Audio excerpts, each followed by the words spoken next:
Retomando, o nosso estudo, aquilo que o apóstolo Paulo traz como conhecimento, entendimento acerca do reino de Deus, lá em Filipenses, a esta igreja que tem uma marca tão maravilhosa e bendita, é uma igreja tão amável para este apóstolo, porque é uma igreja que vivia a vontade de Deus, entendia e compreendia o que era o reino de Deus, mas ao mesmo tempo era uma igreja que vivenciava todas essas coisas e também compartilhava isso com o apóstolo, ao ponto de Paulo pedir que pudesse ser cheio pelo conhecimento e a novidade de vida que esses homens estavam ali sendo experimentados. Com um ponto em especial, este livro nos ensina que ele, diferente de muitos outros aqui na Bíblia, ele é um livro, uma carta que Paulo escreve dizendo sobre recomendações, sobre ensino daquilo que deveríamos fazer, de como deveríamos nos comportar, mas também é um livro que ele é por completo composto pelo próprio exemplo. Então Paulo fala de como ele era um exemplo vivo no reino de Deus. Ele não somente instrui, mas ele procura deixar muito claro nesta carta aos irmãos, lá em Filipos, que ele era um exemplo vivo daquilo que ele estava ensinando, que ele dava testemunho do que ele pregava, e que esta igreja também era uma igreja que exalava este testemunho também, e assim deveria ser. E nós vamos perceber que hoje, na continuidade mesmo, ainda no capítulo 2, no capítulo 3, no capítulo 4, e assim vai seguindo essa carta, esse livro, dizendo exatamente as recomendações, mas também deixando claro que nós devemos ser exemplos, testemunho. E como o testemunho de Paulo fortalecia a prisão de Paulo, todo o sofrimento que ele passava, isso era um combustível para aquela igreja permanecer firme no caminho do Senhor. E ao mesmo tempo, a igreja dando testemunho pelas suas boas obras, Paulo dizia que ele estava sendo fortalecido por saber que esta igreja estava crescendo cada vez mais na presença do Senhor. Então é fundamental entender, amados, a importância de sermos uma referência, independente do estado, do lugar onde nós estamos e o mundo em que vivemos. E hoje nós vamos retomar o estudo aqui no livro de Filipenses. Todos abriram? Na semana passada nós avançamos aí no capítulo 2, Eu troquei de Bíblia aqui, mas está tudo bem. Aonde ele diz que nós temos que estar na mesma visão, no mesmo, sentindo a mesma coisa, Se não me engano, nós avançamos até o versículo 18 e estávamos partindo para o versículo 30 agora, 19 ao 30, é isso? Amados? Amém. Todos acharam? Amém? Então hoje nós vamos retomar a partir do versículo 19 e assim seguir, do capítulo 2 de Filipenses. Amém? Diz assim: e espero no Senhor Jesus, que em breve vos mandarei Timóteo, para que também eu esteja de bom ânimo, sabendo dos vossos negócios, porque a ninguém tenho de igual sentimento que sinceramente cuide do vosso estado. Para aqui um pouquinho. Paulo está dizendo assim, irmãos, logo logo eu não vou poder estar aí, estou preso. Mas logo logo eu vou conseguir enviar Timóteo para visitar vocês. E quando ele estiver aí, ele vai trazer boas notícias do que vocês têm vivido. Eu vou ouvir da boca dele aquilo que vocês têm vivenciado. Ok. Mas Paulo começa a descrever algo sobre como ele fez até então. Ele ensina, mas ele também faz questão de mostrar que ele é um exemplo daquilo que ele está ensinando. E quando ele fala com a igreja, ele mostra também que a igreja é um exemplo daquilo que ele também está experimentando. Então é um livro diferente dos demais, porque é um livro onde o escritor está preocupado o tempo todo de ensinar, mas de principalmente mostrar que ele vive aquilo que ele está ensinando. Então quando ele fala, eu vou enviar a Timóteo, ele fala já explicando por que ele vai enviar a Timóteo no versículo 20, dizendo assim, porque a ninguém tenho de igual sentimento, que sinceramente cuide do vosso estado. O que ele está dizendo? Eu estou enviando a Timóteo porque não existe ninguém mais preparado para estar com vocês. Não existe ninguém mais preparado para estar junto de vocês, para trazer, não somente levar boas novas a vocês, mas também trazer de forma íntegra, sem mistura, notícias a respeito de vós. Então eu estou escolhendo Timóteo, porque Timóteo é um exemplo a ser seguido e aprendido. Por isso eu estou enviando ele. Olha o que ele diz no versículo 21. Porque todos buscam o que é seu, e não o que é de Cristo Jesus. Mas bem sabeis qual a sua experiência, e que serviu comigo no Evangelho como filho ao Pai. Ele está falando do currículo de Timóteo. Vocês sabem quem é Timóteo. É um filho na fé que eu tenho. É um homem ilibado. É um homem irrepreensível. Mas no meio do currículo de Timóteo, Paulo solta uma frase aqui, que é o versículo 21. Porque todos estão preocupados com os seus próprios interesses. Porque o ser humano busca o que é seu e não o que é de Cristo. Porque o homem naturalmente não está preocupado com o reino de Deus, ele está preocupado em conquistar os seus sonhos e os seus projetos. Por que ele está falando isso? Porque Timóteo não era esse homem. Ele está falando do currículo de Timóteo, eu vou enviar porque ele é sincero, porque ele vai ser uma bênção na vida de vocês, vai ser maravilhoso. E todos os homens buscam o seu próprio interesse. Timóteo não. Ele diz no versículo 22, como acabamos de ler, mas bem sabeis as suas experiências. Vocês sabem o que ele já viveu. Vocês sabem que ele dá bom testemunho, que ele me serviu e ele sempre foi útil no meu ministério. E como um filho obediente ao seu pai, assim foi Timóteo. Percebe, amados, o tempo todo a preocupação de Paulo, quando trata esta igreja de dar ensino, trazer recomendação, mas faz questão de falar que tudo aquilo que ele está ensinando, ele vive. E se eu vou enviar Timóteo, eu também estou enviando alguém que é uma referência. Alguém que é realmente um servo de Deus, que é irrepreensível. Enquanto todo mundo está preocupado com o que é seu, eu estou enviando a vocês um homem que não está preocupado com a sua própria vida, mas ele está preocupado com os planos de Deus. Ele está preocupado com aquilo que Deus quer fazer. Então, amados, por que Paulo está dizendo isso? Porque não somente ele, mas como Timóteo, compreenderam e entenderam que o reino de Deus, aquilo que eu e você temos que viver, aquilo que eu e você temos que experimentar todos os dias, não é a busca incessante pelo meu prazer e o meu bel proveito, mas que a vontade do Senhor ela tem que prevalecer. No capítulo 2 que nós estamos lendo, no início, ele diz que todos têm que sentir a mesma coisa, que nós temos que estar com o mesmo ânimo, que não pode existir divisão, que nós temos que considerar os outros superiores a nós mesmos. Por que ele está dizendo isso? Porque se nós não andarmos por este caminho, isso é o exercício da paz, que diz lá em Tiago, capítulo 3, no versículo 18, o último versículo do capítulo 3, que a paz, ela precisa ser exercitada. Ou seja, para ter paz na minha casa, para ter paz em qualquer lugar onde eu me colocar, eu preciso entender que a paz é um exercício, é esforço, é dolorido, não é fácil. Se eu quero que tenha paz no ambiente, eu vou precisar exercitar. Na sequência do capítulo 3, versículo 18 de Tiago, vem o capítulo 4, versículo 1, onde ele fala, de onde vêm as guerras e as pelejas entre vós? Não vem a saber disto? Que os vossos membros guerreais uns com o outro, querendo que cada um faça a vontade um do outro. Aonde nasce a guerra e a briga e o conflito? Quando eu e você queremos impor aquilo que nós achamos que é melhor. Quando nós queremos descer goela abaixo com o próximo, aquilo que eu acredito ser o melhor. De onde vêm as guerras? Vem dos deleites, vem do prazer. Você quer que todo mundo faça o que você gosta. E aí as pessoas se contrapõem. E aí nasce a guerra, aí nasce a briga, a discussão, a divisão.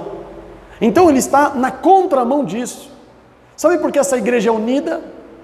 Sabe por que é tão gostoso a presença de Timóteo aí? Sabe por que vocês gostam tanto de eu estar indo até aí pregando? Porque nós não buscamos o nosso próprio interesse. Nós buscamos aquilo que interessa a Cristo. E toda vez que eu não coloco o meu interesse à frente, existe paz. É gostoso. Quem não quer ficar com Timóteo? Quem não quer caminhar com esse homem? É por isso que essa igreja está vivendo uma porção maravilhosa, porque ela cada um considera o outro acima de si mesmo, e não inferior. A sua vontade é colocada de lado. Você não se preocupa em viver e cumprir a sua vontade. Então isso faz com que essa comunidade, essa igreja seja uma igreja de paz, uma igreja amável. Por isso ele fala, vocês estão nesta porção, vocês estão na mesma porção, sentindo uma mesma coisa, a mesma fé, mesmo amor, vocês estão nesta porção e ela é a porção ideal. Ele continua dizendo, 23, de sorte que espero enviá-lo logo que tenha provido os meus negócios. Mas confio no Senhor, que também eu mesmo em breve irei ter convosco. 25. Julguei, contudo, necessário mandar-vos Epafrodito, meu irmão e cooperador e companheiro nos combates, e vosso enviado para prover as minhas necessidades.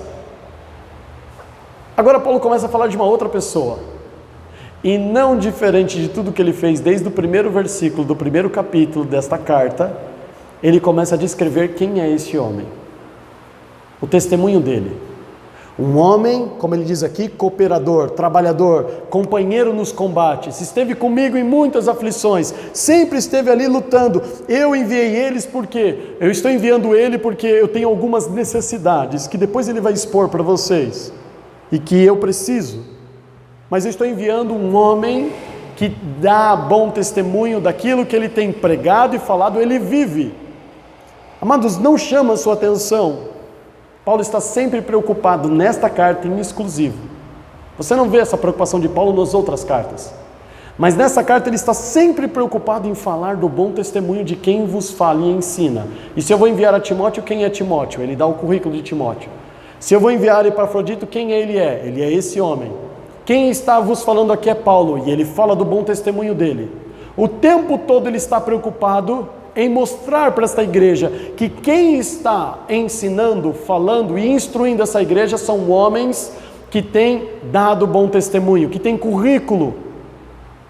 Vocês vão entender essa preocupação de Paulo mais à frente. Vamos seguir. 26. Portanto, tinha muitas saudades de vós, todos, e estava muito angustiado de que tivesseis ouvido que ele estivera doente. E de fato esteve doente, e quase à morte, mas Deus se apiedou dele, e não somente dele, mas também de mim, para que eu não tivesse tristeza sobre tristeza. Mais uma vez, Paulo faz questão de destacar como é a relação dele com esses homens e com a igreja. Olha, vocês ficaram sabendo que ele estava doente, né? E realmente ele esteve muito doente. E Paulo escreve um princípio que vai na contramão do que as igrejas avivalistas falam hoje. Ele fala assim que ele só não morreu porque Deus teve piedade dele.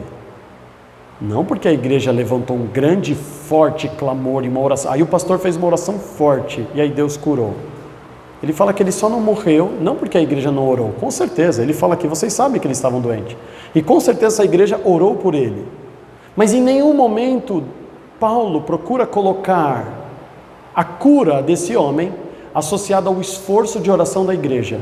A igreja pode se esforçar, a igreja pode interceder, a igreja pode clamar, a igreja pode chorar, mas tem que chorar pela misericórdia do Senhor, e se ele não despertar a sua misericórdia e piedade, nada vai mudar.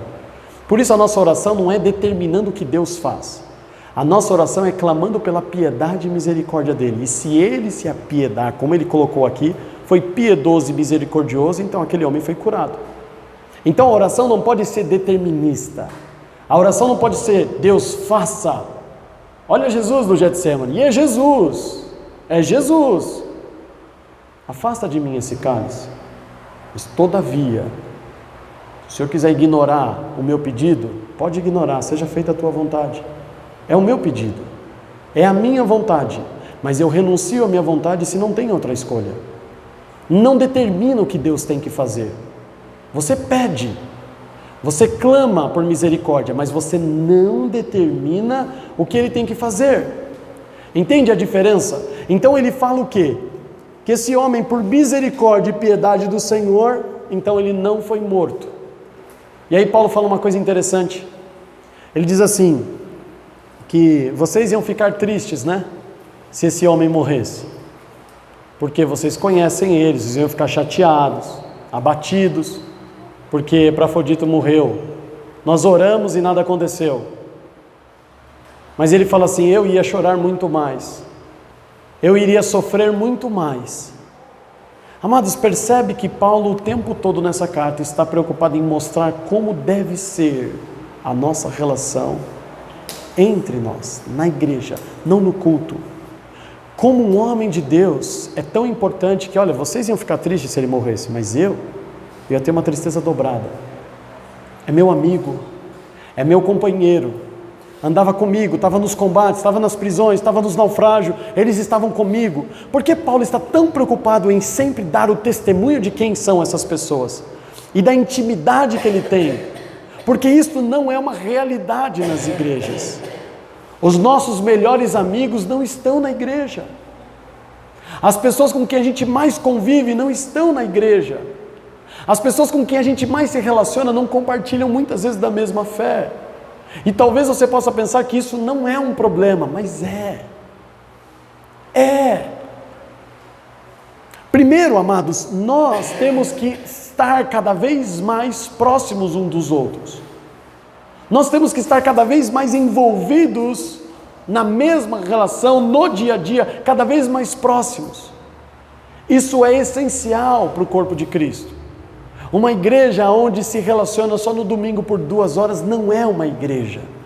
É por isso que ao longo das semanas a gente fala de outros assuntos, a gente tem uma vida lá fora que também se encontra com a nossa vida cristã, é por isso que a gente tem relação lá fora e aqui dentro. A igreja precisa ser isto, e isso está intimamente ligada ao testemunho que ele está constantemente nesse livro dando acerca das pessoas. Se nós nos amarmos aqui e lá fora, dando testemunho, como ele vem enaltecendo aqui, o nosso papel de igreja vai ser conhecido pelo mundo. A palavra do Senhor nos ensina que a identidade do discípulo de Deus, a identidade do discípulo de Cristo, é o amor uns pelos outros. Se vocês amarem uns aos outros, o mundo conhecerá, o mundo saberá, o mundo facilmente vai identificar que vós sois meus discípulos, que somos discípulos do Senhor. Mas aí o que acontece? A igreja tem uma grande relação e uma grande amizade aqui dentro, lá fora não. Olha como esses homens, como esta igreja fazia parte da vida, do cotidiano, como Timóteo era importante para essa igreja, como Paulo era importante para essa igreja, como essa igreja era importante para Paulo, como Epafrodito fazia menção, amados, a sua vida era conhecida entre essa igreja e para Paulo também. Nós não vemos essa separação, nós não vemos esse distanciamento. Não que você não tenha que ter conhecido, se relacionar e amizade com pessoas do mundo, não.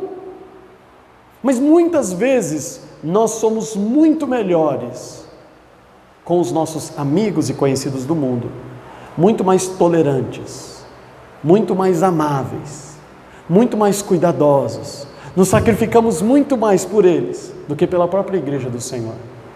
E isso é um alerta. Por isso que esta igreja, ela é uma igreja que está acima da média. Você não vê Paulo trazendo uma recomendação negativa. É como a igreja de Esmirna em Apocalipse, você não vê defeito. Vê o que ele fala para Coríntios. O tempo todo a igreja de Coríntios está chamando a atenção. Ei, por que vocês estão comendo ceia sem esperar? Calma, tem que ter ordem. Ei, mulheres, parem. Ei, não é assim. Quando chegar em casa, seu marido te ensina. Ei, que história é essa que eu fiquei sabendo que os filhos estão tendo relação com a mulher dos seus maridos? Que história é essa? O tempo todo ele está chamando a atenção da igreja. E você não vê ele chamar a atenção dessa igreja. Por que a Bíblia nos ensina que o amor é o vínculo da perfeição? Essa igreja está caminhando para a perfeição, por quê? Porque eles amam uns aos outros. A igreja sente falta de Paulo, a igreja sente falta de Timóteo, a igreja sente falta de Epafrodito, homens que nem faziam parte do dia a dia deles. Paulo sente falta dessa igreja. Paulo sente saudades dessa igreja. Olha a relação que existia entre eles. Sentir saudade de ver, de estar com vocês, de compartilhar o que a carta dos irmãos em Filipos nos ensina, amados. É que a igreja do Senhor, ela precisa ser uma evidência aqui e lá fora. E não aqui, todo mundo parece que é amigo desde a infância. Se encontrar no corredor do supermercado, nem cumprimenta. Não faz sentido isso. Isso não é igreja. E é isso que Paulo está construindo ao longo dessa carta. Não somente falando com a igreja, mas para quem está lendo, está entendendo como que eles se relacionavam. Parece amigos falando com amigos. Eu estou mandando Timóteo, eu queria estar aí, mas eu não posso. Percebe que não existem coisas profundas e espirituais aqui? Parece que é uma carta que discorre sobre relacionamento e histórias entre eles. Ele dizendo, olha, eu queria estar, mas eu não posso. Mas Deus sabe disso, uma hora eu vou estar aí, mas eu já estou mandando ele. Vocês estavam tristes, né, achando que ele estava doente, mas não, Deus foi bom com ele, ele está curado. Imagina se ele morre, ia ser triste para vocês e muito mais para mim. Parece que Paulo decidiu não falar mais do reino de Deus, mas é exatamente o que ele está falando. Isso é o reino de Deus. Essa comunhão entre eles, essa convivência, estar juntos, não é enfiado na casa. Não é agora eu vou para sua casa, vou ficar lá o dia inteiro, vou dormir lá, vou tomar café. Não é isso.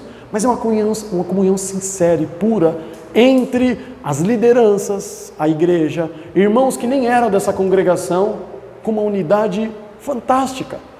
Olha a continuidade. Versículo 28. Por isso, vô-lo enviei mais depressa, para que, vendo outra vez, vos regozijeis.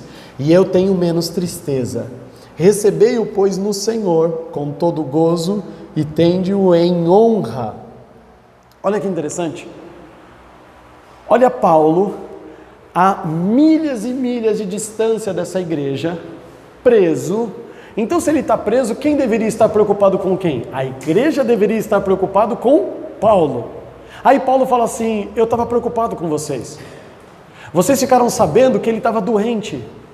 E como eu sei que ele já foi curado, eu tive pressa para enviar ele logo aí, para vocês verem que estava tudo bem com eles e vocês pudessem se alegrar. E só do fato de eu saber que vocês estão felizes de receber essa boa notícia, eu também ficaria feliz. Ele está preso, e ele está preocupado com a igreja, que está preocupado se um irmão que eles amam tanto está doente à beira da morte. Já que esse irmão está curado, então vai lá e mostra que você está bem. Eles vão ficar muito felizes, eles vão ficar regozijando. É algo tão simples e bobo aos olhos de muitas pessoas, mas mostra como é, amados, é um livro que descreve como que é a relação entre eles. Você está triste porque ficou sabendo que eu estava doente? Ele está curado, vai logo, porque se eles estavam tristes, agora eles vão se alegrar, e eu vou ficar feliz só de saber que vocês estão felizes. Amados, olha a pureza dessas relações, olha a pureza da comunhão entre eles, de um apóstolo tão renomado como Paulo. Ele faz questão de escrever essa carta, e Deus, inspirando-o pelo Espírito Santo, de nos ensinar como é a relação entre a igreja, se nós ficamos preocupados ou não, se nós estamos preocupados ou não. O esforço que Paulo faz de dentro da prisão de fazer aquela igreja agora parar de ficar triste pela doença de um irmão e receber a notícia que ele está bem, e melhor ainda, está lá e pode até ir compartilhar o que Deus fez na vida dele. Ele encerra essa parte dizendo assim no 30, porque pela obra de Cristo chegou até bem próximo da morte, não fazendo caso da vida, para suprir para comigo a falta do vosso serviço. Olha que interessante. Aí ele termina o currículo de Epafrodito. Um homem que não estava preocupado com a morte. Um homem que, na verdade, no fundo, estava torcendo para morrer. Nós íamos ficar tristes, porque perdemos um guerreiro, porque perdemos um irmão valente, mas ele por amor do Senhor, ele estava ali padecendo, sofrendo, foi por amor da obra, próximo da morte. Mas o Senhor ainda deu mais um tempo para ele aqui, para o nosso bem, porque ele ia estar bem, ele ia estar repousando, ele ia estar descansando. Percebe, amados, eu não sei se você está conseguindo enxergar isso, percebe como o livro é um livro, a carta que Paulo está escrevendo a esses irmãos não é uma carta cheia de doutrinas, cheio de critérios, cheio de procedimentos, de como devemos nos comportar. Olha, cuidado com o pecado, olha o diabo, como ele se manifesta, os ardis dele, o escudo da fé. Ele não está preocupado com isso. Parece uma carta que ele vai contando como eles são amigos, como um se preocupa com o outro, como um se importa com o outro. E isso não é um livro que você tem que tirar da Bíblia, porque parece um livro vazio, pelo contrário. É um livro que mostra aonde a igreja tem que chegar, qual é o nível de maturidade que a igreja tem que chegar, ao ponto do apóstolo Paulo não precisar ensinar quase nada acerca do reino de Deus, porque essa igreja vivia o amor, que é o vínculo da perfeição. Cadê o defeito dessa igreja? Mas eu não estou vendo aqui, parece que Paulo não fala sobre manifestação do Espírito Santo, de sinais, de prodígio, parece que Paulo não há necessidade alguma. Lembra que Paulo mesmo nos ensina em Coríntios, capítulo 12, ele fala sobre os dons, curar, falar línguas, fazer isso, e ele fala assim, olha, se vocês conquistarem a graça de ter todos esses dons, aí eu vou mostrar a vocês o caminho mais excelente. Ele termina o capítulo 12 falando isso. Quando vocês chegarem nisso daí, Coríntios, vocês estão achando que a igreja madura é uma igreja que tem profecia, que a igreja madura é que tem alguém que entrou em um paralítico, você olha, ele sai andando. Vocês estão achando que a igreja madura é a igreja que todo mundo fala em línguas e interpreta? Fica à vontade, pode ir, tem dons maravilhosos para vocês explorarem. Quando vocês chegarem nesse estágio que vocês acham que é o auge, aí eu vou mostrar para vocês o que é o caminho mais excelente. E o que é esse caminho mais excelente? O capítulo 13, a sequência, quando ele começa a falar o que é amor. Por mais que eu falasse toda língua dos anjos, por mais que eu tivesse todos os meus bens, eu distribuísse entre os pobres, por mais que eu fizesse obra, que eu falasse em línguas, que eu orasse, o demônio sai, é curado, por mais que tudo isso aconteça, se não tiver amor não vale nada. Por isso que ele não fala desses assuntos nessa igreja, porque essa igreja já está no caminho mais excelente. Cada um está preocupado com o outro, cada um está sofrendo a dor um do outro, cada um luta pelo outro, cada um se alegra ao ver, que bênção que você está aqui hoje, que bênção que você conseguiu vencer os desafios do dia e veio até o culto. Vamos à casa do Senhor, e esta alegria é contagiante. É uma igreja que atingiu a maturidade não por doutrina, não por sinais e prodígios, porque é uma igreja que se ama, que é uma igreja que sente verdadeiro afeto um pelo outro. É disso que se trata esse livro. Vamos seguir, temos tempo ainda. Capítulo 3. Resta, irmãos, tem uma observação aqui. Resta, irmãos meus, que vos regozijeis no Senhor. Não me aborreço de escrever-vos as mesmas coisas, e é segurança para vós. Olha que interessante. Não que esta igreja está sofrendo esse problema, é isso que Paulo está falando. Não que vocês não saibam do que eu vou falar agora, mas eu só vou repetir por zelo. Porque talvez a maior preocupação de Paulo era que essa igreja não viesse a se perder, estava tudo tão bem. Então olha, eu vou dar uma reforçada, tá? Só para vocês não esquecer. Eu vou falar de novo esses assuntos, só para vocês gravarem ainda mais. Lembra aquilo que o Senhor ensina? Se você está e é santo, então se santifique mais. Então, está tudo bem nessa igreja, então cabe aqui falar, repetir, falar, viu, não esquece de continuar assim. Não que essa igreja sofre do que está adiante, mas é uma questão de zelo da parte de Paulo. Versículo 2. Guardai-vos dos cães, guardai-vos dos maus obreiros, guardai-vos da circuncisão, porque a circuncisão somos nós, que servimos a Deus em espírito e nos gloriamos em Jesus Cristo, e não confiamos na carne. Olha que interessante. Quando a igreja atinge um nível como atingiu essa igreja, qual que é a preocupação do apóstolo Paulo? Guardai-vos dos cães. Os cães são aqueles que receberam de Cristo uma palavra de transformação, de santificação, E a Bíblia, quando usa o exemplo dos cães, é em todos os aspectos da mesma forma. Mas quem são esses? Aqueles que receberam um remédio, foram curados, colocaram para fora aquilo que não prestava, agora estão sendo regenerados pelo Senhor, mas depois volta a comer tudo que não prestava, e depois volta para o mundo, e depois volta a fazer tudo aquilo que não fazia mais. Ele fala assim: cuidado com os cães. Quem são os cães?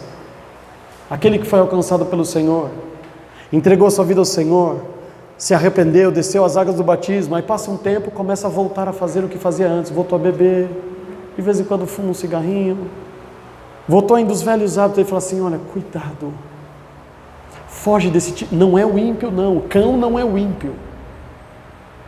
Cão é um morno.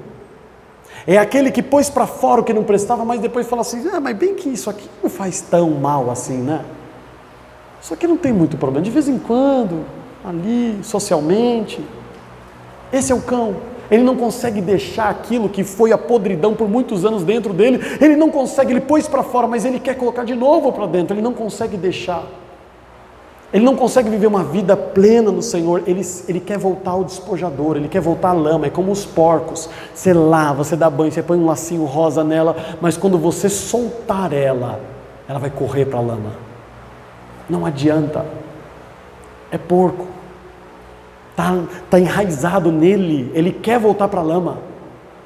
Ele sente falta da lama. Ele não vê problema em estar na lama só um pouquinho, depois toma banho de novo. Qual o problema? Ele fala assim: guardai-vos. Olha, não que exista esse problema em vocês, mas toma cuidado, porque são essas coisas que vão fazer vocês esfriarem. O cão, ele põe para fora e depois ele come, devagarinho ele vai comendo, ele vai comendo, ele vai comendo. E sabe o que é mais interessante? Aquilo faz mal para ele. Ele vai lá e come algumas plantas para ajudar a colocar para fora. Ele faz isso naturalmente. Ele come.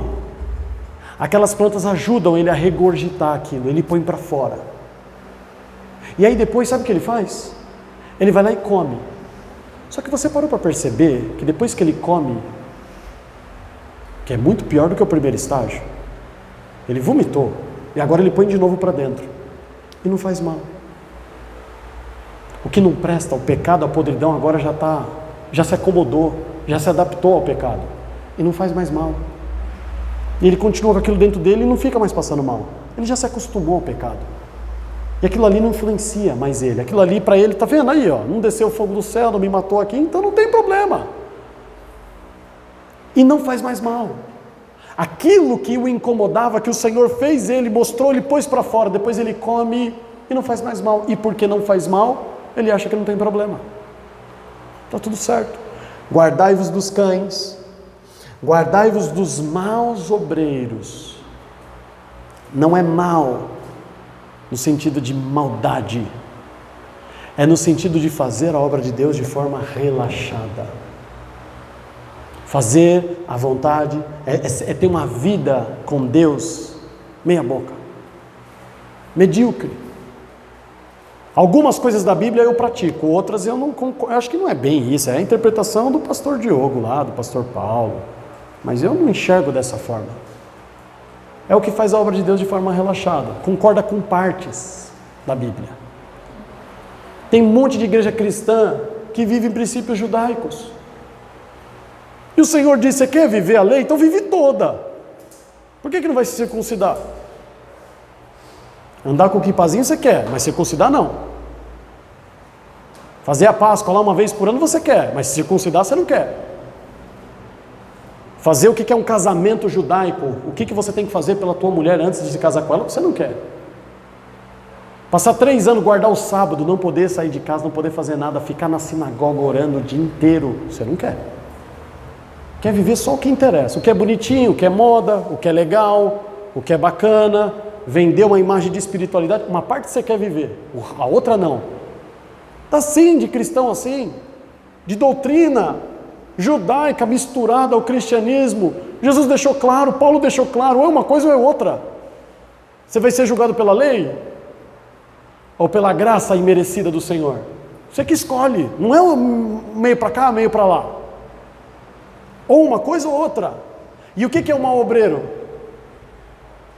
Tem coisas que não abrem banho. Eu falava isso hoje pela manhã com o pastor Osiel. Eu falava assim, o pastor estava incomodado, né? Porque é interessante, porque o trabalho em clínica de dependente químico é um trabalho interessante. Só que não é diferente da igreja. Muitas pessoas pensam que é. O pastor Osiel mesmo estava falando sobre isso. Eu falei, pastor, não é. É que o problema desses homens, o defeito, vamos chamar assim, o defeito e o pecado deles, socialmente, culturalmente falando, é algo que a gente abomina. E é notório, não tem como esconder. Agora aquele irmão que está 10 anos sentado no banco, todo domingo ele está na igreja, e ele nunca deixou a mentira. Ninguém está vendo isso, ninguém percebe, mas está lá. Presencialmente ele está aqui, mas não no reino de Deus.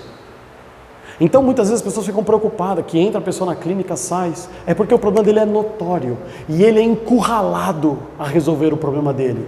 Como aquele irmão não é encurralado, ele continua mentindo, e fica. Se ele fosse encurralado, ele também ia embora. Ia entrar e sair gente, não é da conta, mas entra 100, sai 200. Por quê? Porque você encurrala ele no pecado dele, ele tem que se consertar e tomar uma posição ou ir embora, ele vai embora. É que na igreja isso não acontece. Então a gente vai se acostumando a viver com o pecado como cão. Eu vivo como um cão, ou como um obreiro mau. Agora lá não. Lá se ele não entrar na linha, ele é colocado para fora. Então essa rotatividade mas é porque é difícil trabalhar com esses... Não é difícil. Se você fizer aplicar o mesmo princípio na igreja, você vai ver quanta gente vai embora. Aplica o mesmo princípio de falar, aqui não, aqui você não fuma, aqui você não faz isso, aqui é desse jeito, aqui você vai acordar, aqui você vai fazer devocional, aqui você vai orar, aqui você vai fazer isso, banho é tanto, você vai comer isso aqui, é o que tem para comer. Você vai ver, vai embora rapidinho. Então isso não acontece, por quê? Porque ninguém está encurralando ninguém aqui dentro. Conscientemente você entende, tem que saber o que vale. Então ele falou, é verdade, né, pastor? Eu falei, obreiro mau. Ele continua obreiro, faz de qualquer jeito, e está tudo certo. E um dia vai chegar diante do Senhor achando que vai entrar. Apartai-vos de mim, eu nunca vos conheci. Ele continua dizendo no mesmo versículo, guardai-vos dos maus obreiros, guardai-vos da circuncisão. Por que ele está falando isso? Porque para Cristo, a circuncisão na carne é uma ofensa. Porque se você tem que circuncidar a sua carne, que é um costume judaico, você está declarando que tudo que Cristo fez é inexistente, é inválido. Por isso é uma ofensa para o Senhor Jesus a circuncisão. Ele fala assim, nós somos a circuncisão. O que é a circuncisão?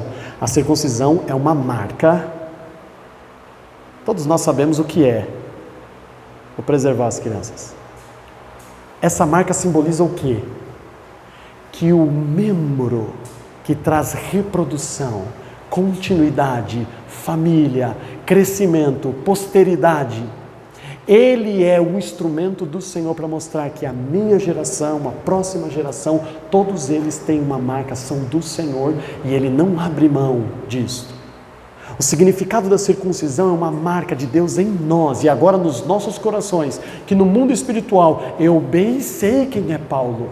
É uma identidade que nós adquirimos no reino espiritual, e que todos sabem quem nós somos, de onde nós saímos, que existe uma herança, que nós temos um pai. Você pega um judeu, como é que você descobre que ele é filho de Abraão? Tem a circuncisão. Não é pelo sotaque, não é pelo cabelo, não é pela cor da pele ou o nariz. A identidade de onde ele veio, de quem ele é filho, está ali.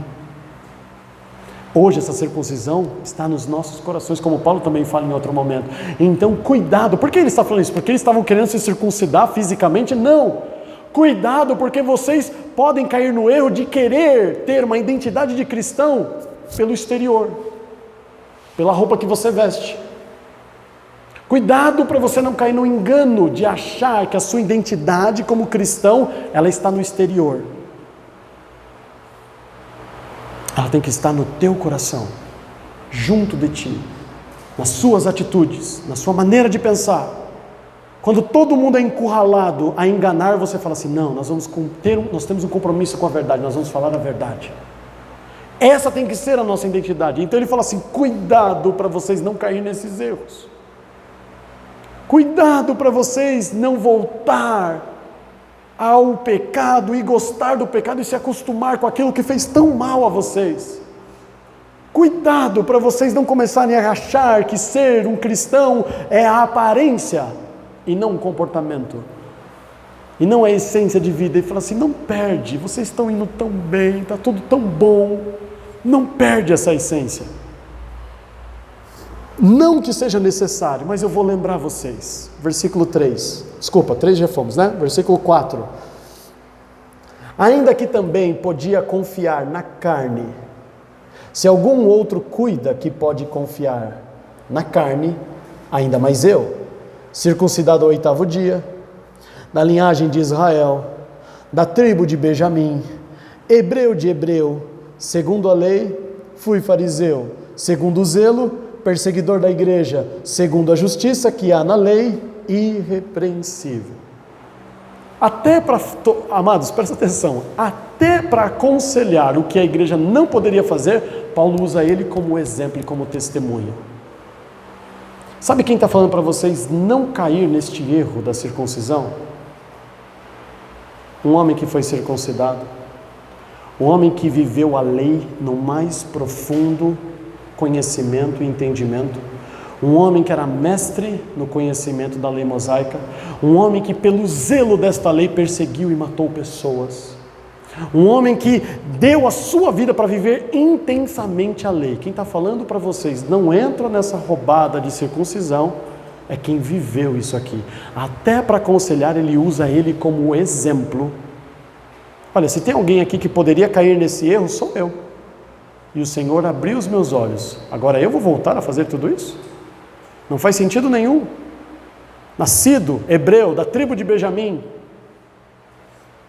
no meu sangue corre a linhagem de Abraão. E eu não caí nesse erro. E olha que interessante, eu perseguia, eu matava cristão, eu prendia cristão, eu arrastava-os, famílias inteiras, até os concílios. E na lei o que eu era? Irrepreensível. Quer um judeu de verdade? Saulo de Tarso.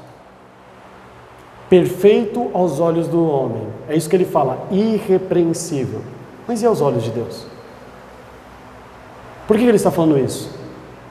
Quando eu e você estamos preocupados com esta circuncisão, nós estamos preocupados com o que as pessoas estão vendo em nós, a nossa aparência. E talvez os homens vão nos olhar e falar assim, está ali um homem irrepreensível. E Deus está olhando lá do céu. Talvez se Satanás se apresentar junto com os filhos de Deus, ele nem vai tocar no assunto. Ele nem vai perguntar se ele nos conhece. Porque cães, maus obreiros. Ele fala assim, olha, para o mundo, para os judeus eu era irrepreensível. Um perfeito judeu. O que de melhor a lei de Moisés podia produzir era Saulo de Tarso. Mas e para Deus? Mas e para Deus? Que testemunho eu dava? Quem eu era para o Senhor? É isso que ele está dizendo, quem eu era. 7. Mas o que para mim era ganho, reputei por perda a Cristo. Nós vamos parar aqui. Os homens, irrepreensível como judeu. Aí ele fala assim, tudo isso que era excelente para os homens. Eu peguei tudo isso, abri mão de tudo isso, joguei tudo no lixo, aniquilei todas essas coisas. Porque o que importa, isso é temor. O que importa é o que o Senhor pensa ao meu respeito. E eu não estava cheirando bem ao Senhor. Por isso tudo aquilo que era maravilhoso para o homem, eu usei como adubo, como esterco, para ser excelente a Cristo. É muito interessante isso, amados, porque quando ele usa este exemplo, e é o exemplo que nós vamos retomar na semana que vem, é um exemplo fantástico, de que aquilo que o corpo humano ou dos animais expele, é porque não presta, é porque não tem serventia. O corpo expele o esterco. O animal faz isso porque aquilo não presta para ele. Aquilo que não presta para o mundo é o que o Senhor pega para produzir crescimento nas árvores que o servem, nas que estão plantadas junto a ribeiros de água, naquelas que vivem e fazem a sua vontade. Ele fala: eu peguei aquilo que não prestava, aquilo que os homens achavam como maravilhoso, aquilo fedia ante Deus, e eu usei isso para o meu crescimento. Eu abri mão disso, eu abri mão de tudo isso, de toda esta fama de irrepreensível, de um homem inculpável dentro do judaísmo, um exemplo a ser seguido. Ele está falando de exemplo, a carta inteira. O exemplo para os judeus não era um exemplo para Deus. Por isso eu abri mão de tudo isso. Amados, é fundamental entender que o que Paulo está nos ensinando nesta carta é de uma igreja amável, maravilhosa, uma igreja que se relaciona como família, não nos cânticos, na atitude. Pessoas que dão exemplo e bom testemunho do Evangelho de Cristo nas suas vidas, não na igreja e no culto, fora dele também. É um livro, amados, é uma carta que nos faz refletir quão simples é o Evangelho, fundamentado no amor. Chegamos ao vínculo da perfeição pelo amor. Então muitas vezes nós gastamos tanto tempo querendo entender e saber e compreender sobre profecias, sobre dons, se o que realmente importa é o que está aqui. Parece 2 capítulos vazios. E não, amados, são 2 capítulos iniciais que demonstram perfeitamente a relação entre eles, de amor, de preocupação, de carinho. E é isto que fazia essa igreja ser tão amada pelo Senhor, pelo apóstolo Paulo e por todos esses irmãos que nós vemos aqui. Amém?